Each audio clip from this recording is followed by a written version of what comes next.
Hi everyone, I'm Sohayla and I'm part of the Climate Generation delegation and I'm here with Diana.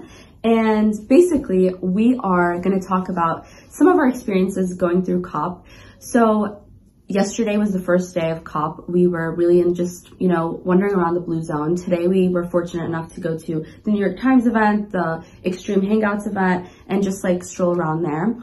And something that I definitely have been noticing is that the topic of the Ukrainian war keeps coming up over and over again, and what that means not only for Ukraine, but also for the rest of the world, the climate, and etc. And I just think it's so lovely that you're from Ukraine and maybe giving us your perspective. Like, how do you feel about the fact that the Ukrainian war keeps coming up and again? As a Ukrainian citizen, I really am very appreciative of every opportunity. The topic of war in Ukraine is being spotlighted so that to raise greater awareness and better understanding, informing about the current state of the development of war and the negative effects it has, not only on social aspect and lives of Ukrainian citizens, but also the environment. Yes. And speaking of the environment, so basically for those that are unfamiliar with how the Blue Zone is usually structured, there are a lot of different pavilions, and especially country pavilions. So a country is able to actually have their own pavilion with their own just like set of topics that they want to talk about. And Ukraine has its first pavilion at COP27 this year.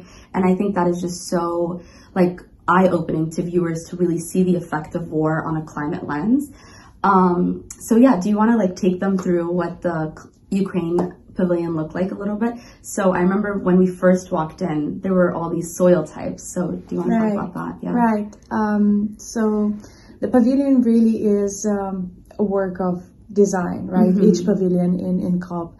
And Ukrainian pavilion had to emphasize the topic of war that basically defines the lives of Ukrainian people, and connect that with the topic of climate change and negative effects on the environment. And in Ukraine, we're so proud of fertile Ukrainian soil, right? And Ukraine is very famous for being top exporter of so many staples and grains, rape oil, sunflower oil, and so many more. And being a large world leader in producing agricultural products, the quality of our soils and different kinds of soils are exposed in Ukrainian pavilion.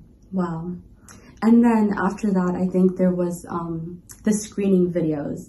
And I think that was where I was like, oh my goodness, there's just so much that has just happened on, like, obviously in terms of like the consequences on the people, but as well as like the overall land and the biodiversity. So Ukraine has so much like agricultural land that they use, and because of the bombing and the fires, this has totally been affected. And did you want to just like talk about any of that? I think indeed very powerful messages come across so many different zones within the pavilion. Goggles allow you to really experience what it is like to be a Ukrainian citizen in cities affected most by war, that were completely destroyed, seeing all this infrastructure, apartment buildings, and basically how Ukraine looks like today. Yeah, I went through there's a VR experience that you just put on a pair of VR glasses, and it takes you through major cities that have been completely destroyed because of like the bombs. And it just like really puts into perspective how much there is left to build and like to really like get back to what it was like before. Yeah, so it's definitely a very ongoing and like long-term topic, but in the meantime, I guess, what are you looking forward to, either like in terms of like just COP27 or about like the Ukraine discussion in general? Right. The key topic is fossil fuels, as that being not only having negative effect on climate change and the state of our environment globally, but also the money that allow all these wars and the armed conflicts. So speaking about this during the COP, making the decisions, pushing through different kind of mechanisms, politically, economically, on putting an end to fossil fuel era is key. Yes, I agree.